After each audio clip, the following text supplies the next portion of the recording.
صلى الله عليك يا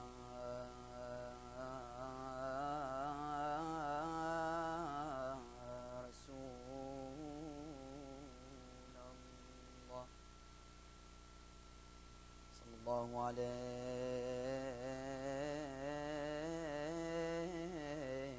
يا أبا عبد الله، يا رحمة الله الواسعة،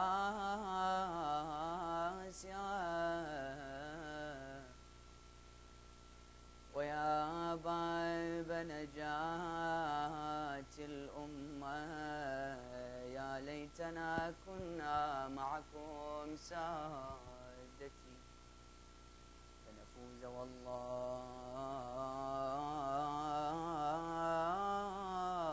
فوزا عظيما. السلام على الحسين وعلى علي بن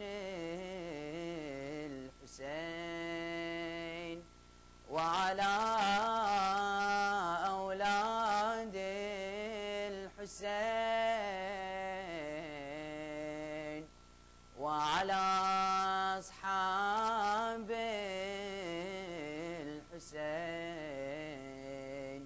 السلام عليكم جميعا يا شهداء كربلاء ورحمة الله وبركاته.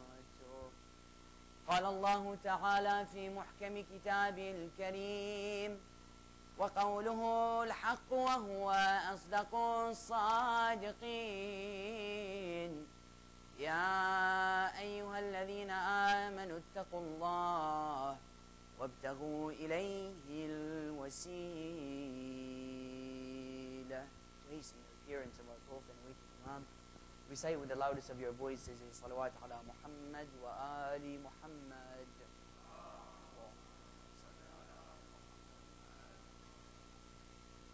My respected and dear brothers and sisters in Islam, Assalamu alaikum wa rahmatullahi wa barakatuh. Ever since the genesis of time, there have been two specific forces that have been gradually progressing towards perfection and completion. Number one being the force of good, and number two being the force of evil. These two forces have existed ever since Allah subhanahu wa ta'ala created the first human being Adam. Now somebody may come forward and ask a question: why didn't Allah subhanahu wa ta'ala send Islam as a complete religion to Adam? Why did he have to wait for 124,000 prophets to come? When examining the Holy Quran, you find that one of the most essential and fundamental principles that Allah subhanahu wa ta'ala runs by is the principle of graduality, which is translated in the Arabic language as mukth, gradualness. You know, when Allah subhanahu wa ta'ala comes and describes himself within the Holy Quran, he says, إِنَّمَا إِنَّ اللَّهَ إِذَا أَرَادَ شَيْئًا أَن يَقُولَ لَهُ كُنْ فَيَكُونَ. Indeed, if Allah subhanahu wa ta'ala wants something to take place, he says, be, and instantly it will become. Yet interestingly, that same Lord sends 124,000 prophets, sends the Holy Quran and allows it to be completed throughout 23 years, for example, creates the world in 6 days. Is that Allah subhanahu wa ta'ala is the same Lord that's able to come forward and say, kun fayakun. Yet Allah commands the earth to be created in 6 days. الَّذِي خَلَقَ السَّمَاوَاتِ وَالْأَرْضَ فِي سِتَّةِ أَيَّامٍ. The Lord who created the skies and the earth in 6 days. Furthermore, by the way, the Holy Quran only mentions 25 prophets of Allah subhanahu wa ta'ala. Yeah, it's been made very clear with the ahadith of Al-Muhammad that Allah subhanahu wa ta'ala has sent 124,000 prophets to mankind. Now somebody comes and asks a question. Why? Why didn't Allah send Islam to Adam off the onset? Why did Allah have to wait for a number of years, for a number of prophets, For goodness sake, send the complete religion instantly to Adam. Why do we have to wait? Allah comes and makes an essential point. Despite the fact that I am the same Lord that's able to say kun fayakun, I want to teach a lesson to insan. I want to teach him that patience is something crucial. You can do what you want instantly. Yet I want you to work under the lens of graduality. That's what Allah comes and mentions within chapter 17 of the Holy Quran. Verse number 106. He says, وَلَقَدْ فَرَقْنَا هذا القرآن لِتَقْرَأَهُ عَلَى النَّاسِ وَنَزَّلْنَاهُ عَلَى مَكْثٍ وَنَزَّلْنَاهُ تَنزِيلًا. Allah subhanahu wa ta'ala comes and says, Ya Rasulullah, speaking to Muhammad ibn Abdullah sallallahu alayhi wa alihi wa sallam. He says, Ya Rasulullah, we could have sent the Quran to you instantly, yet we waited for 23 years so that this Quran could be gradually sent by intervals to mankind. So Allah here is assessing something very essential and a fundamental point. He's saying that I want to teach mankind that I run by the rule of graduality. Now, one of the most interesting things that we find within the Holy Quran is that Allah subhanahu wa ta'ala mentions that just as this world was created through the lens of graduality, 6 days, just as the Quran was sent through graduality, 23 years, just as this world was created through graduality, meaning 6 days, this religion also went through the stage of graduality. There are 5 fundamental stages that the religion of Islam went through until it reached this level of peak and this level of completion. See, because many times we tend to look at Islam as a complete product, but we fail to realize why is it that Islam went through these various stages, and what exactly are these stages that Allah subhanahu wa ta'ala has allowed Islam to go through. Number 1 is that Islam went through the stage of Nabiullah Adam. Because as you know, Allah subhanahu wa ta'ala has sent to mankind 5 major prophets, being Nuh alayhi salam, Ibrahim, Isa, Musa, and the seal of them, Muhammad ibn Abdullah sallallahu alayhi wa alihi wa sallam.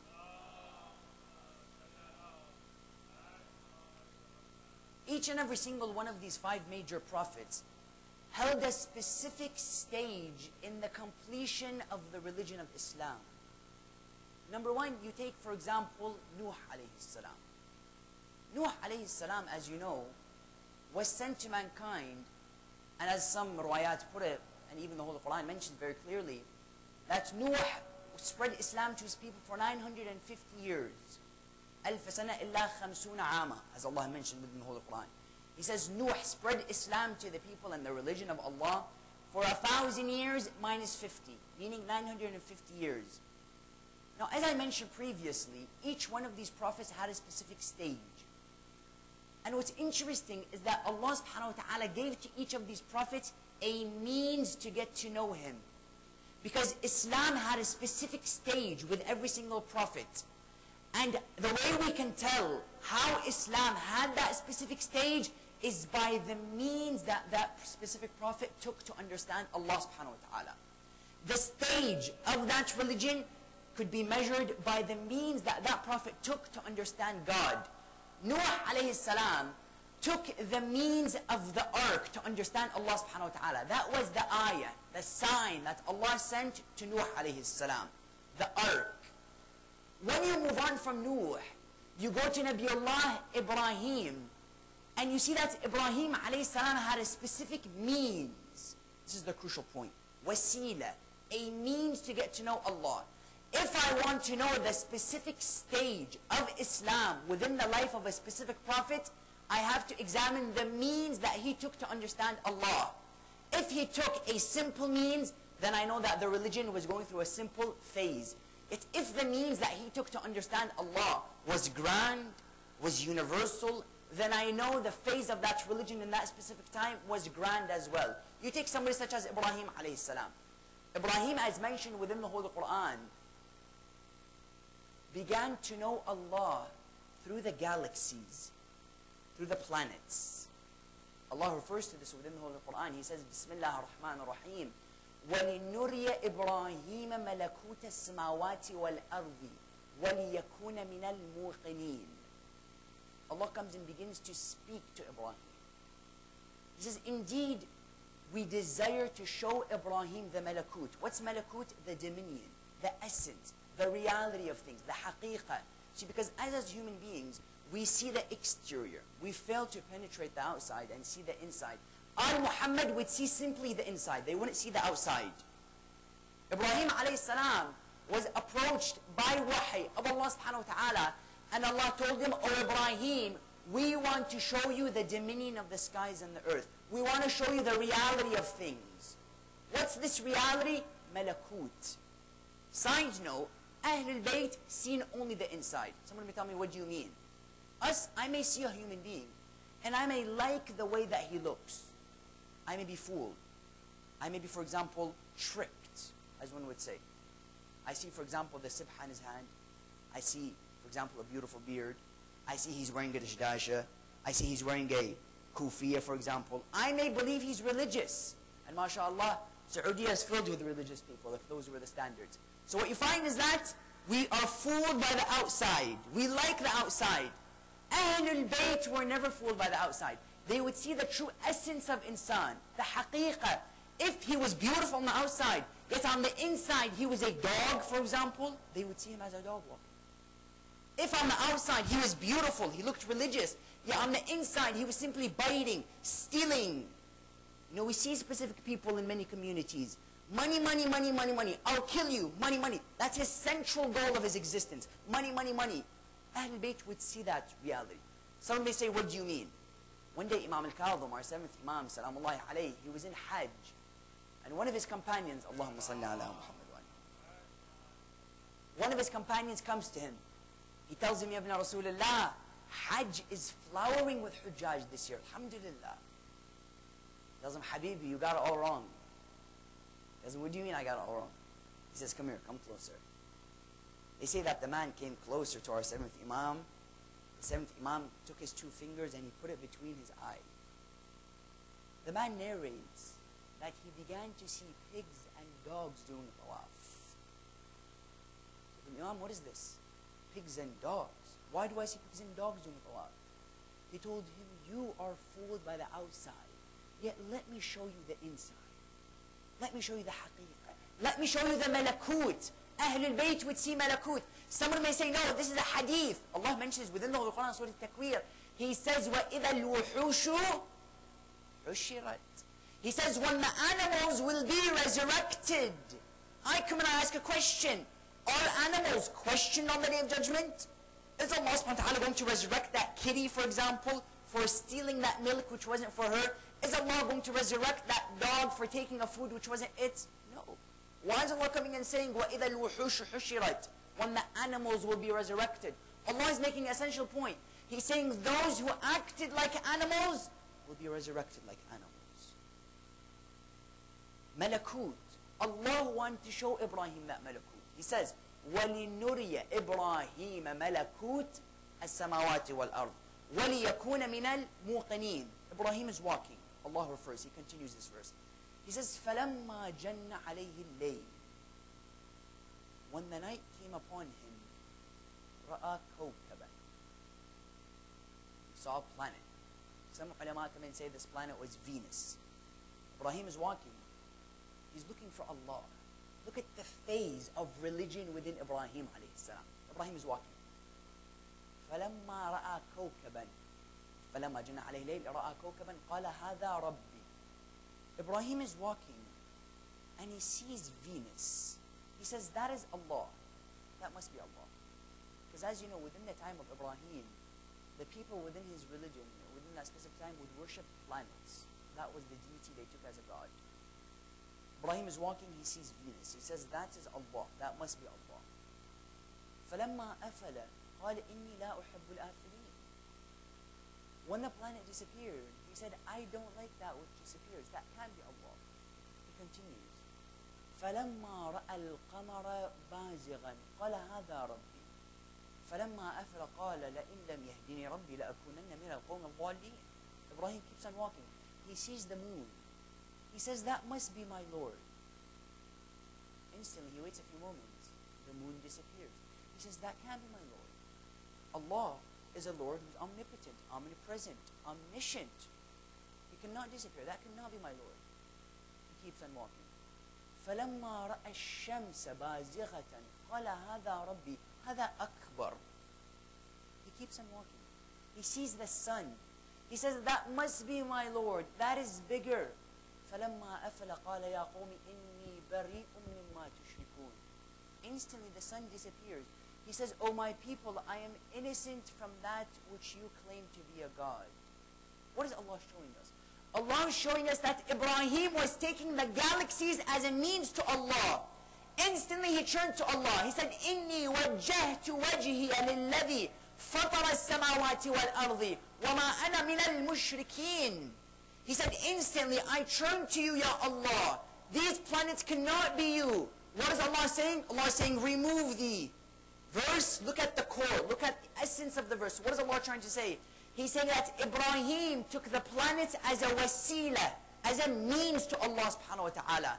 Meaning within that specific time of Ibrahim's existence, he's seen the planets as a means to understanding Allah subhanahu wa ta'ala. You then move on from Ibrahim. You go to Musa.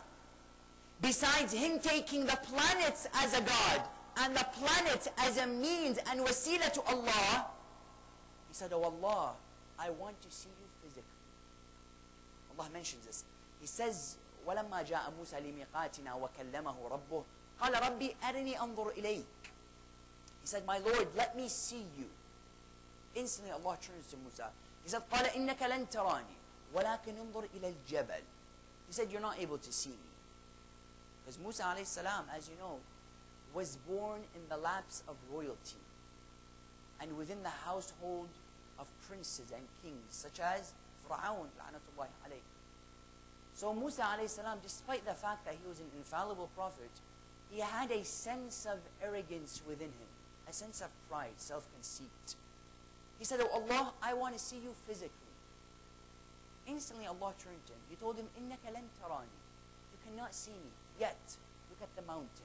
ولكن انظر إلى الجبل فإن استقر مكانه فسوف تراني فلما تجلى ربه للجبل جعله دكا وخر موسى صعقا قال ربي إني تبت إليك وأنا أول المؤمنين. Allah subhanahu wa ta'ala tells Musa something quite interesting. He tells him, Musa, you're never going to be able to see me. Len, for those of you who are familiar with the Arabic language, is never, meaning you're never going to be able to see me. Not in this world, not in the next.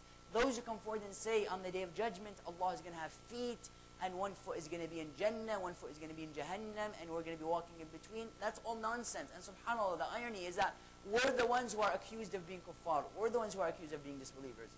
So Allah comes and says, إِنَّكَ لَن تَرَانِي. This absolutely annihilates that whole philosophy of us being able to see Allah. That's impossible.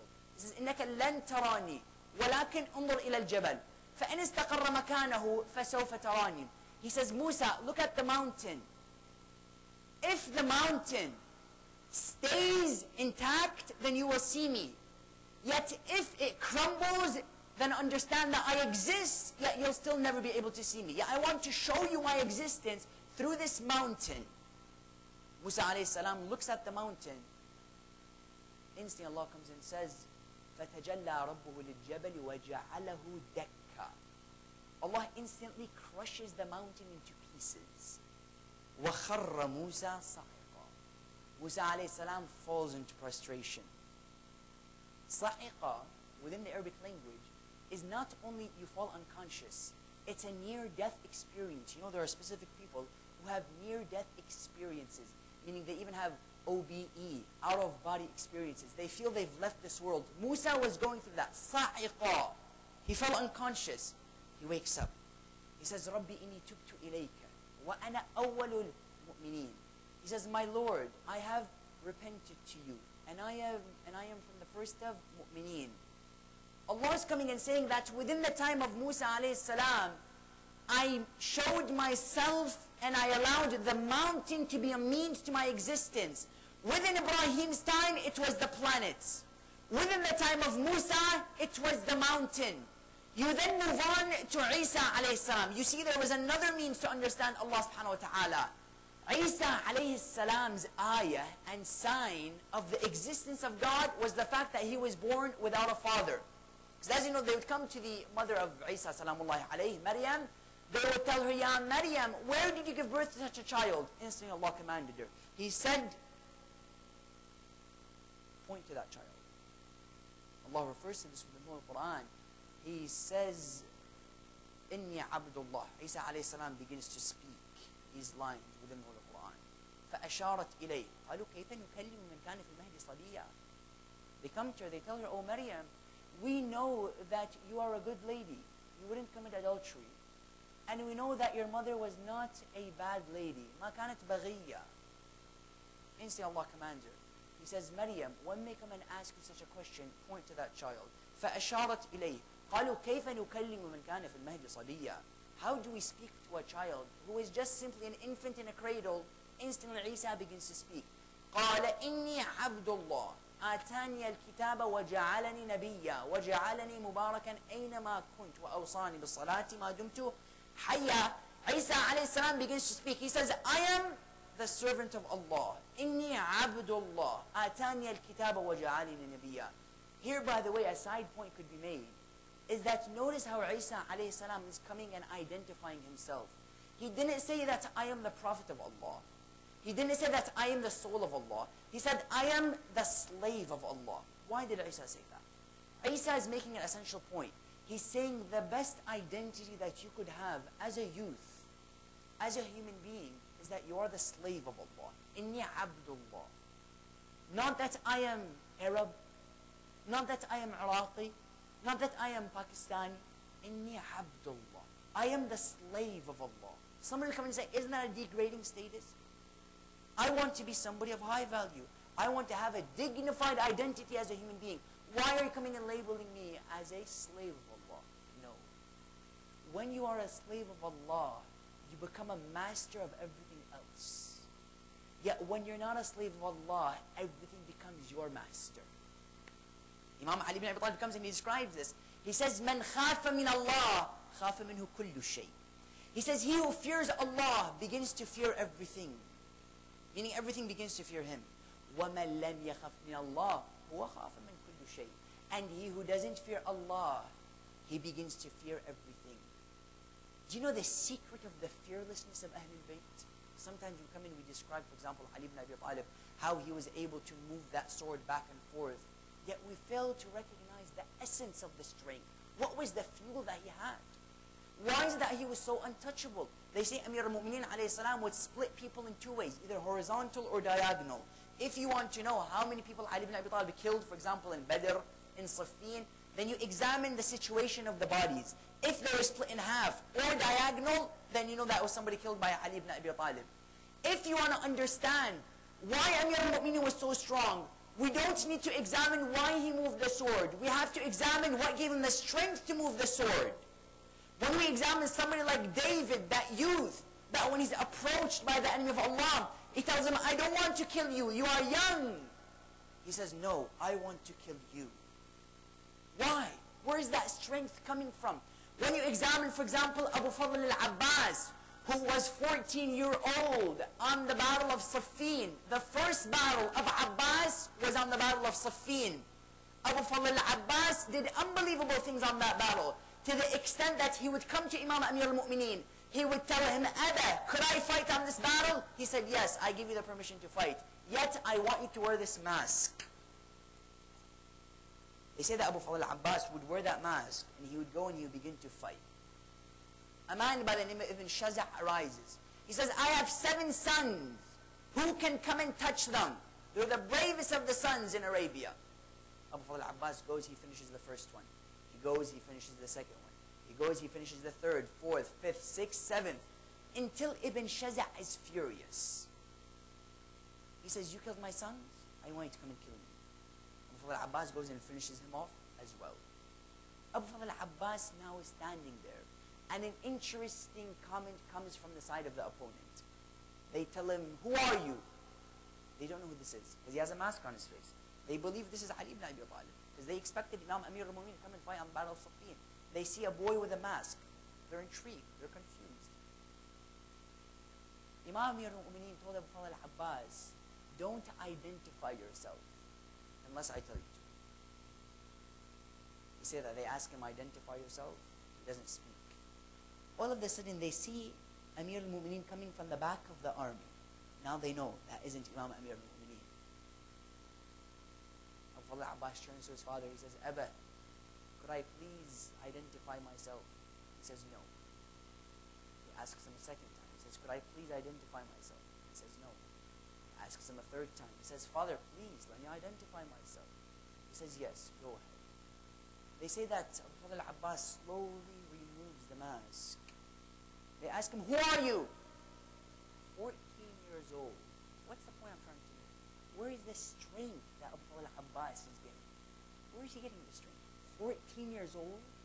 You know, we have people in Saudi, a 5-year-old by the name of Muhammad Hussein Tabatabai. They would place him in front of the greatest of kings, Fahad, Abdullah. And they would ask him, recite first chapter 5, verse 26. He begin to recite it. Recite first chapter 2, verse number 27. He begin to recite it. Recite first chapter 13, verse number 24. He begin to recite it. Recite first this and that. Until the king came to him. He told him, little boy, I am the king of Saudi. I can give you anything I want. What do you want from me? The boy looks at him. He says, قُلْ لَا أَسْأَلُكُمْ عَلَيْهِ أَجْرًا إِلَّا الْمَوَدَّةَ فِي الْقُرْبَى. He says, I ask nothing from you except to love my family. Look at that courage. Where is that strength coming from? Look at Abu Fadl al-Abbas. He removes the mask. He says, أَنَا قَمَرُ بَنِي هَاشِمٍ. He says, I am the moon of Bani Hashim. An interesting comment comes from the sides of the opponent. They tell him, Bani Hashim already has 2 moons. What do you mean? Referring to Hassan and Hussein. Listen to the reply of Abu Fadl al-Abbas. Look at the confidence. Unbelievable. I think about this, it makes me cry. Confidence. He's standing in front of the greatest of fighters. You know who was there on the battle of Siffin? The greatest of fighters. Yet Abu Fadl al-Abbas is 14 years old. He's speaking.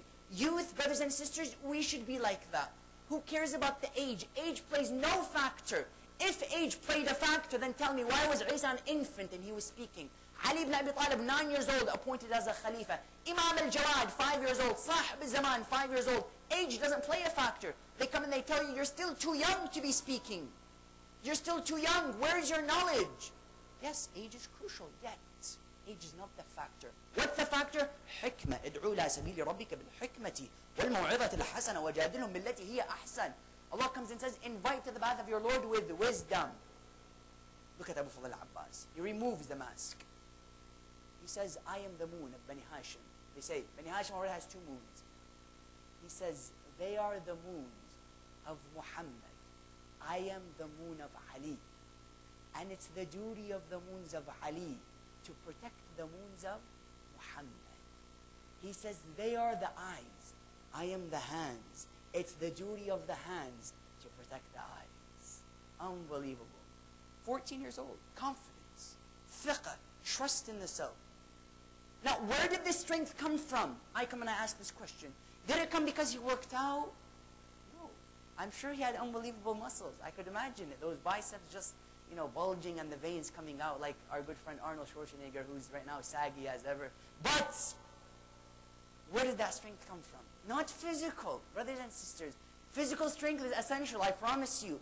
Let us go to the gym. Let us drink that protein. Let us do whatever we can to look good. Yet physical is a means, not an ends.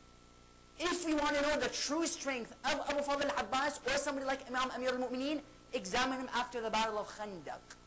They would come, or the battle of Khaybar, I'm sorry. They would enter the house of Imam Amir al-Mu'mineen to congratulate him on the fact that he just split a door which 40 Jewish men seized to split and detach. They come to him. They see him sitting down in a room. I want you to picture this. They open the door. They see Imam Amir al-Mu'mineen sitting down while he's struggling to break a hard piece of bread. Piece of bread. He's struggling.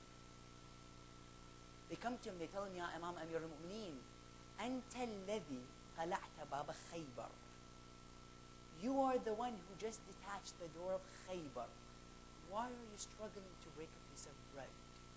We want to understand the strength, brothers and sisters. We want to leave this center feeling fearless, feeling powerful. Examine the reply of Imam Amir al-Mu'mineen. He looks at him, he smiles.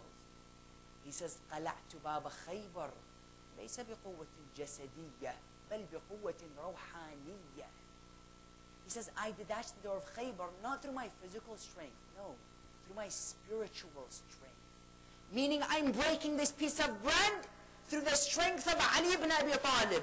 Yeah, I detached that door through the strength of Allah subhanahu wa ta'ala. That when the human being begins to work through Allah, he himself becomes the hand of Allah. We even refer to Imam Ibn Mu'mineen. We say, Assalamu alayka ya yadullah. Peace be upon you, O the hand of Allah. Assalamu alayka ya aynullah. Peace be upon you, O the eye of Allah. That when you as a human being begin to work through Allah, you begin to have this strength. Isa bin Maryam comes and says, Inni Abdullah. Because he's telling them where I get this strength from. Isa bin Maryam, the means which he took to understand Allah subhanahu wa ta'ala was through him being born without a father. That was his sign. That was his ayah.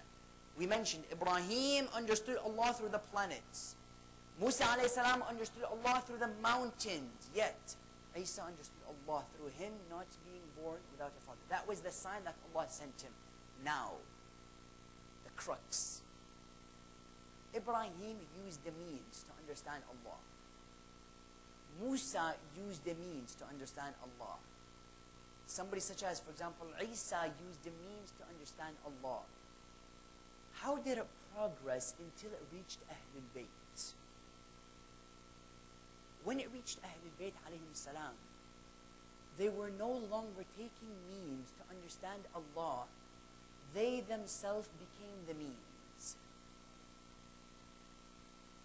Look at the progress. Ibrahim alayhi salam comes and he understands Allah through a wasila, a means, planets. Musa comes and understands Allah through a means, through the mountain.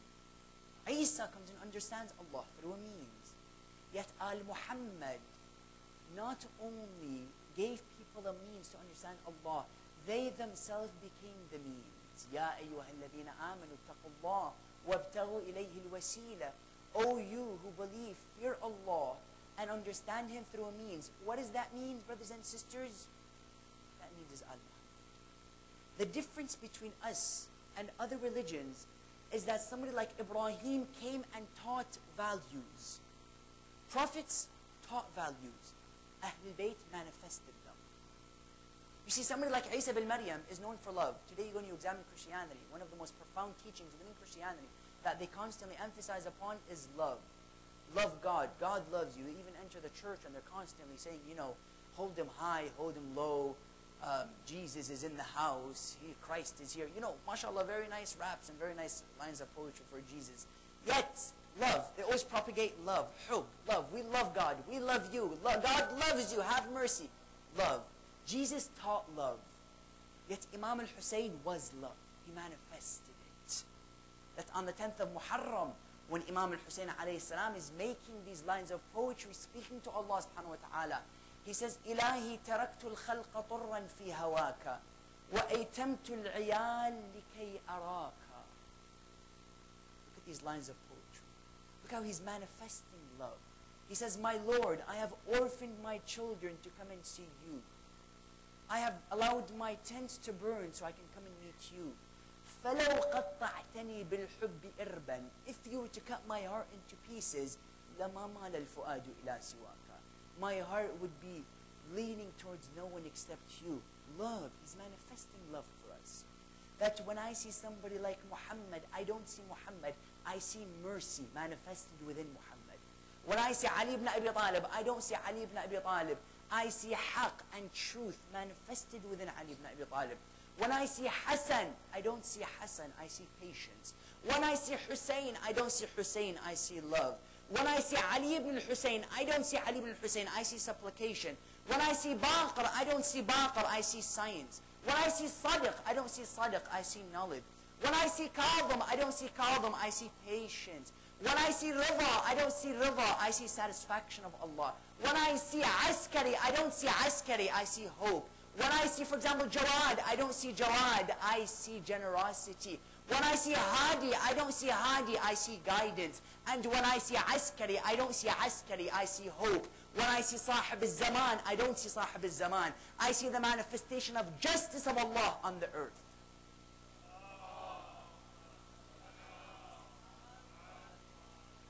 That Ahlul Bayt alayhim salam were the manifestations of the teachings of Allah subhanahu wa ta'ala. If I want to understand the rahmah of Allah, I go to the rahmah of Muhammad. If I want to understand the sabr of Allah, I go to the sabr of Kadhim. That the prophets came and brought means to God. The message was separate from the messenger. Ahlul Bayt came and combined it. The message and the messenger became one. They not only taught the Quran, but he himself was the Quran. سألوني سألوني قبل أن تفقدوني فإني أنا القرآن الناطق. Ask me before you miss me. I am the speakable Quran. Thus, if you want to reach Allah without the greatest means to Allah, it's impossible. They were the peak of religion. And it's for that reason religion was completed through them. When we come and we say, اليوم أكملت لكم دينكم وأتممت عليكم نعمتي ورضيت لكم الإسلام دينا. Today I have completed your religion. And I have perfected your blessings. And I have allowed Islam to be your final religion. What is Allah saying? Allah is saying that a religion was completed through them. Because they were the peak. Now, just as Ahlul Bayt were the peak of Iman, the peak of Ahlul Bayt was found in Karbala. Ahlul Bayt came to teach love. Love was manifested in Karbala to the highest level.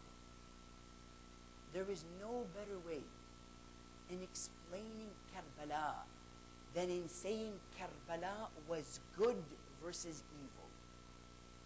It wasn't Hussein against Yazid. It was Husseinism against Yazidism. Meaning Hussein manifested all that was right. And Yazid manifested all that was evil. You know, when we come in, we say in the Battle of Khandaq, when Rasulullah sent Ali ibn Abi Talib, he says, بَرَزَ الْإِيمَانِ كُلُّهُ لِلْكُفْرِ كُلِّهِ. Complete Iman has went to fight complete shirk. Meaning Ali ibn Abi Talib was the manifestation of Iman. And Amr ibn Wud, or somebody like Marhab, was the manifestation of Kufr. Karbala was on the same level. Hussein manifested haqq. Certainty was manifested within the character of Abu Abdullah al-Hussein. Selflessness was manifested within the character of Abu Abdullah al-Hussein. Spirituality was manifested within the character of Abu Abdullah al-Hussein. That everything was taken to an exemplified level. It was amplified to the 100th level on the 10th of Muharram. And it's for that exact reason, since Karbala was the peak of all values of Ahlul Bayt, all prophets would cry about Karbala. That Karbala was so grand and so great that it transcended time. It migrated into the past and it transcended into the future. Meaning, the past would take Karbala as a goal, as a standard. Do you know every single prophet cried about Karbala? Nuh. Why was he called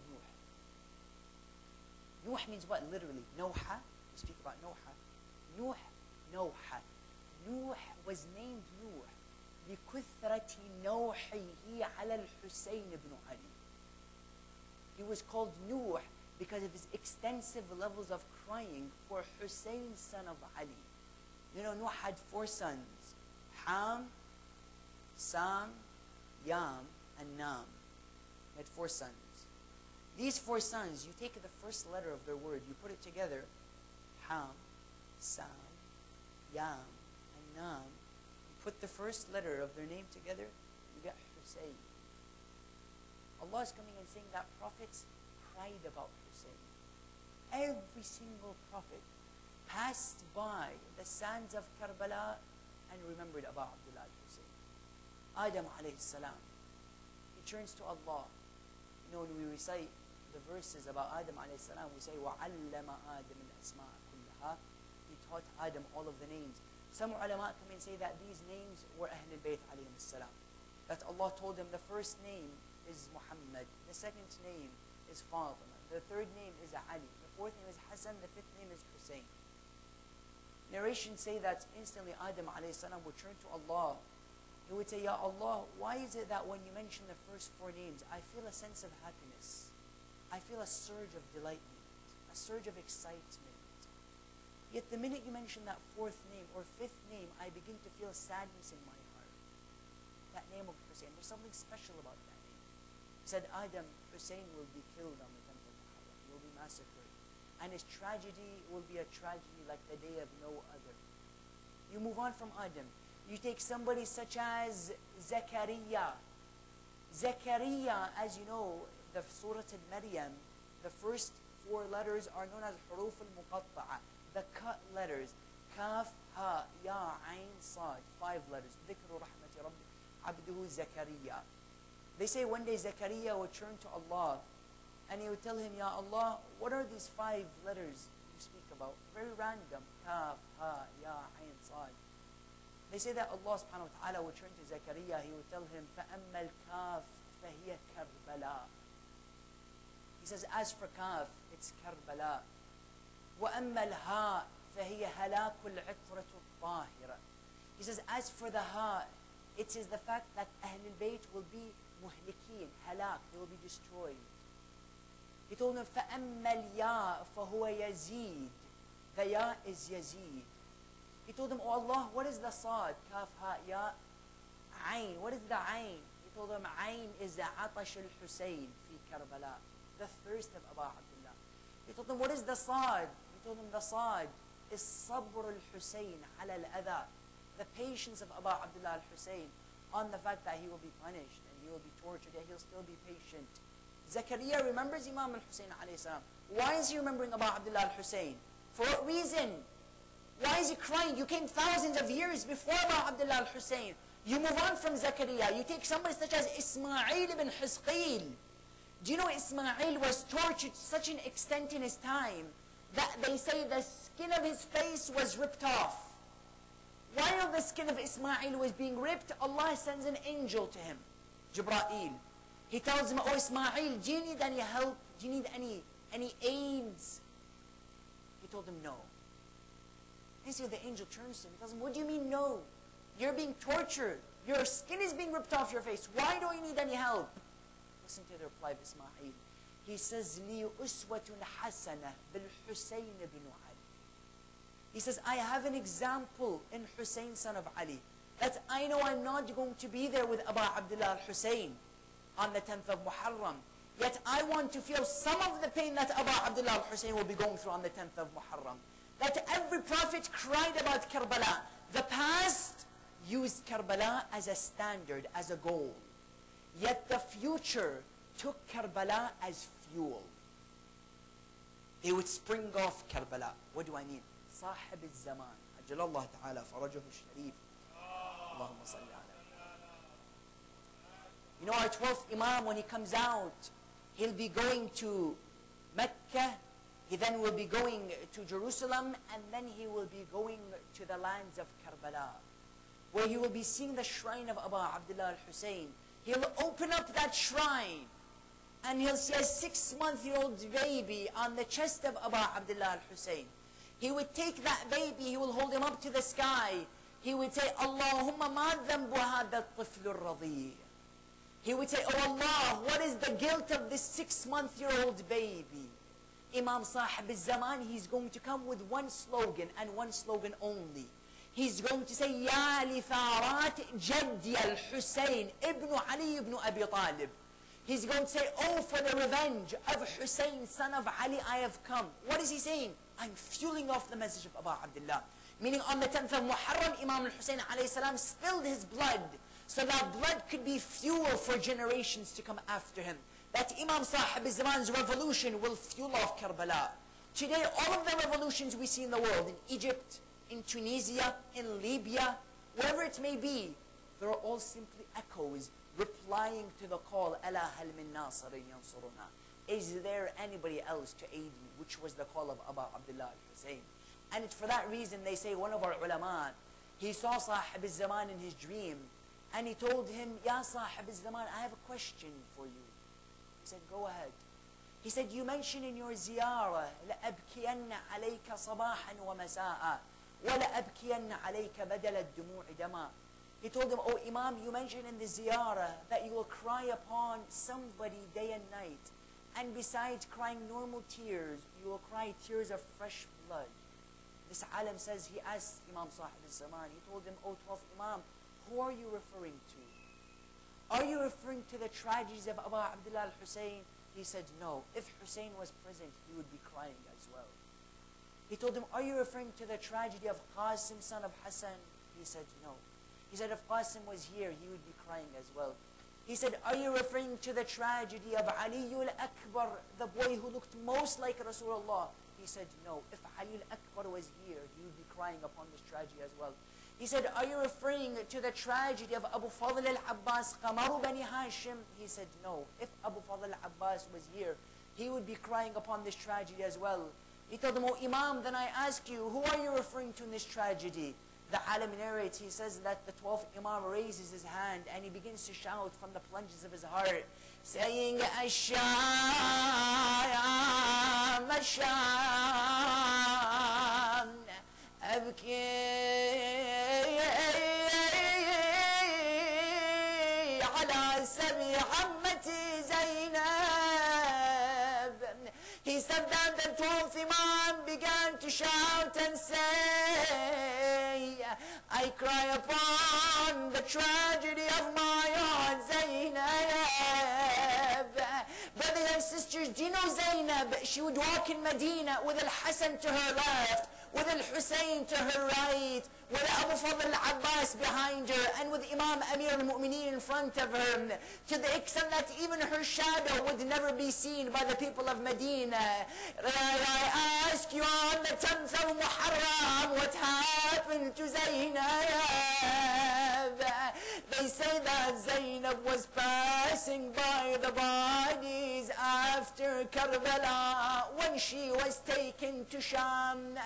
They say that Zainab sees the body of Abu Abdullah al-Hussein. Zainab comes down from her horse. She begins to run towards the body of Abu Abdullah al-Hussein until she looks behind her and she hears a faint voice telling her something. She looks behind her and she sees Ali ibn al-Hussein, Zain al-Abidin, telling her, Zainab, Ammati Zainab, mahlan mahla, ودعي أخاك من على بار الناقة. She looks behind and she sees Imam Zain al-Abidin telling her, oh my aunt Zainab, have mercy upon my weak body. Farewell Abu Abdullah from upon the camel. They say that she tells him, oh Zain al-Abidin, what should I do? He tells her, my aunt Zainab, shout about Hussein from upon your camel. They say that Zainab begins to shout, As-salamu alayk ya Aba Abdullah, As-salamu alayk ya ibna Rasulillah. They say that when Zainab was passing by the bodies, she seen an old man crying upon the body of Abu Abdullah al-Hussein. This man's hair was disheveled. He was wearing no slippers on his feet. His clothes were ripped and ragged. Zainab tells him, oh, whoever you are, do not harm my brother Hussein. She says, she asked him again, oh, whoever you are, do not hurt my brother Hussein. Zainab says, until that man turns around to her and tells her, my daughter Zainab, why didn't you recognize your grandfather Rasulullah? They say that the man would look at the body of Abu Abdullah. He then would look to the sky and say, Wa walada, wa aliyah. Yet, brothers and sisters, I know the night is getting long, yet this is the night of Zainab. Let us take one more glimpse from the life of the daughter of Amir al-Mu'mineen, Zainab. They say that when Zainab entered the land of Sham, she seen a lady by the name of Hind sitting upon the throne. They say instantly Zainab turns to her sister. She tells her, oh, Kulthum, do you know who that lady is? She says, no, I don't know who that is. She tells her, that is Hind. As you know, Hind was a previous slave slave in the house of Ali ibn Abi Talib. Yet when Muawiyah heard that Hind from Jewish descent is serving in the house of Ali, he instantly took her and wedded her to Yazid. Hind goes to Sham and she knows nothing about what happened to Imam al-Hussein alayhi salam. There she is, Zainab, reuniting with Hind. She passes by the throne of Hind. Hind asks her, telling her, "Oh lady, where do you come from?" Zainab replies, she says, "We came from Karbala, yet we originally came from the land of Medina." They say that instantly when Hind heard the name of Medina, she came down from her throne. Zainab asks her, she tells her, "Oh Hind, why is it that when you heard the name Medina, you came down from your throne?" She said, "Because of the respect I have for the people in Medina." She told her, "Who do you know in Medina that you have so much respect for?" She said, "I know my master Hussein." She said, "I know my master Ali. I know my master Zainab." Could you imagine? Zainab was there in front of him. She wasn't able to recognize her. Imagine what Zainab was going through. She told you, "Do you know anything about these individuals?" Zainab replies, telling her, "If you ask about Hussein, then there is a Zad behind me. And if you ask me about Abbas, I want you to go and find him armless. He has no more arms on his body." She told her, "Tell me about Zainab. What happened to Zainab?" She said, "And if you ask me about Zainab, Ana Zainab, I am Zainab." She tells her, "You are Zainab, my master. What has happened to you? You look so different." She says, "This is what your husband Yazid has done to us." They say that Hind sees a rock next to her. She takes the rock and bashes it upon her head. Her hijab falls onto the ground. When she wakes up from her unconsciousness, she goes into the throne of Yazid. They say that Yazid had the arrogance to look at Hind and tell her, "My wife, go and place your hijab back on." Hind instantly replies with a powerful line. She says, "You worry about me not having a hijab while the daughters of Rasulullah are left scarfless. Assalamu alayki ya mawlati ya Zainab."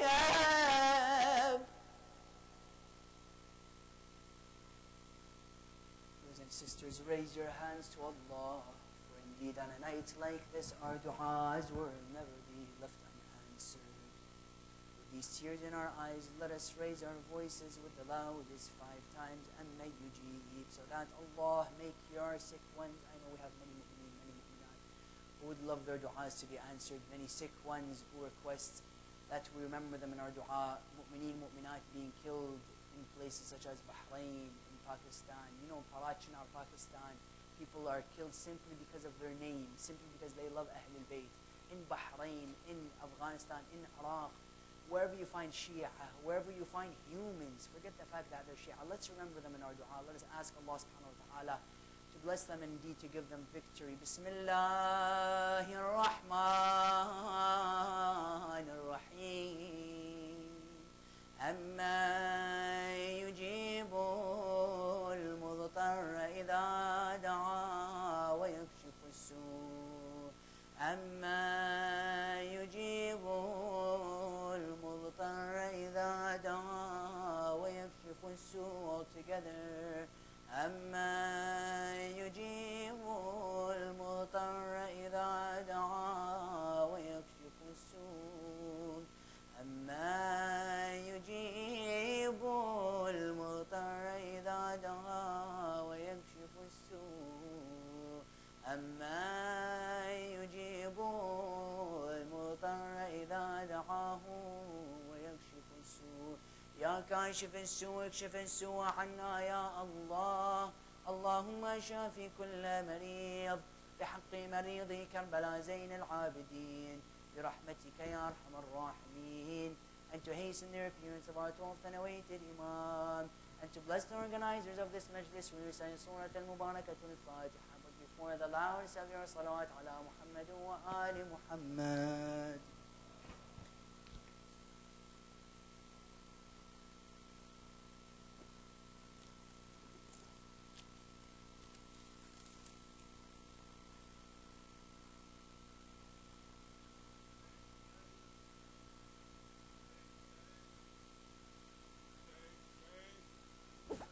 Hussein, Hussein, Hussein, Hussein.